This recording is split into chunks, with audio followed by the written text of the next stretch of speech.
Hello everyone, welcome back to my channel. Hope you guys are doing well in this lockdown. In this video, I'll be talking to you about some of the interesting South Indian temples which have their own significance and historical importance, which is related to human embryology. Even before the invention of microscope, Indians studied on fertilization and embryology and has picturized the exact process on some of the South Indian temples.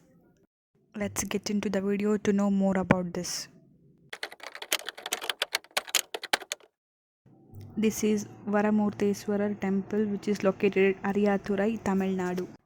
We can see the pictures of fertilization which are carved in this temple.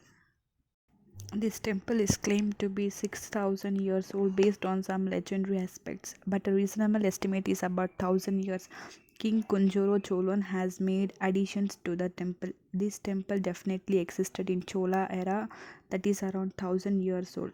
The figures of fertilizations are carved well before the discovery of microscope. The image which is on to the left side shows a snake approaching the moon. The moon is shown as a half moon superimposed on a full moon. This depiction of moon resembles the Grahana Chandra, that is eclipsed moon. We can verify this with the analogy figure next to it. It shows a snake approaching to eat a frog. The picture is all about explaining what happens during eclipse. Indians believe that Rahu and Ketu in the form of snake will engulf moon during Grahana.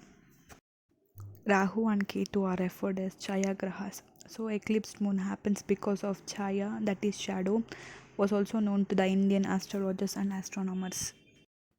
But a snake and a story built up around it might have happened because of popular writings by fantasy writers, famed poets who always use the analogy to explain things. This picture is also linked to eclipse and may be related to sun. This picture is depicting sun eclipse, that is solar eclipse. The analogy figure shows a fish with a bud in its mouth. The fish is trying to deposit the bud in what seems to be an inverted comb or a pot. The interesting part is the size of a snake is compared to sun. The small snake-like figure's front end is not sharp like the other snake with the moon or a frog. Since these sculptures are from same temple and prepared by same workers, such omissions are not expected unless they want to convey something else different. The fish was linked to stars in some old Tamil work. Ancient Tamils were burying their dead ones in a big comb or a earthen pot in fetal position, so the inverted pot symbolizes the womb. A bird being dropped into a mother's womb by stars or heaven means soul entering the mother's womb from heaven. It actually means fertilization. This picture clearly shows human fertilization of egg.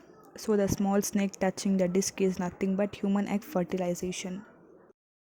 The progress of human embryo is also showcased in Kala Bhairava Natha temple, Tamil Nadu.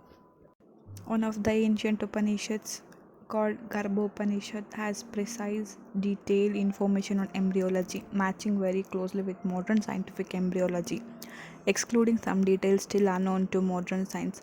Garbhopanishad is written much earlier than 3000 BC. In Vedic scriptures, it is clearly mentioned that the gender of the unborn child is dependent on the male aspect and not on the female aspect. Decades of modern scientific research in laboratories across the world has finally proved this Vedic truth, that X and Y chromosomes from father is responsible for the gender of the child. Thank you for watching and subscribe my channel for more videos.